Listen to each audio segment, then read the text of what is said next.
नागपुर से एक कलेजा चीर देने वाली घटना सामने आई है। शांतिनगर थाना क्षेत्र में एक बेटे ने अपने ही पिता को 10 से ज्यादा थप्पड़ मारे, गालियां दी, बाल खींचे और बुजुर्ग पिता बस घुट भरकर सहते रहे।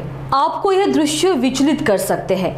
वायरल हो चुके वीडियो में साफ दिख रहा है कि एक युवक अपने पिता के चेहरे पर लगातार थप्पड़ बरसा रहा है। मां बीच बचाव करती है, लेकिन बेटे के डर से कुछ कह भी नहीं पाती।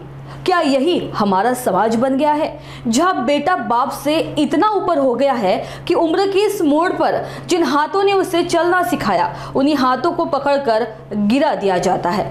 पिता बस हाथ जोड़कर कहते हैं, मुझे छोड़ दे, पर बेटा नहीं मानता। एक जागरूक नागरिक ने वीडियो रिकॉर्ड कर सोशल मीडिया पर डाला ताकि इस बुजुर्ग को उसके ही घर में बचाया जा सके।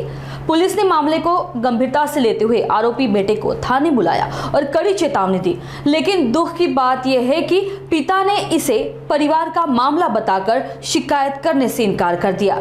एक बार फिर एक बाप ने बेटे को बचा लिया, उस बेटे को जिसने उसे नहीं छोड़ा था।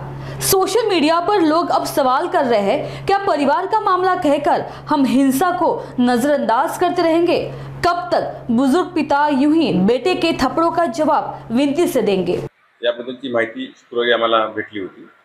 त्या माहितीवरून आपण सदर ठिकाणी नाईट ड्युटी ऑफिसर आणि तपास पथकाचे कर्मचारी यांना त्या सदर स्पॉटवर पाठवलं होतं। त्या ठिकाणी जो मुलगा वडिलांना मारत असल्याबाबत ती माहिती मिळाली होती। त्याबाबत त्यांच्या घरी जाऊन त्यांच्या वडिलांना विचारलं आणि मुलाला पण त्या ठिकाणी समज देण्यात आली।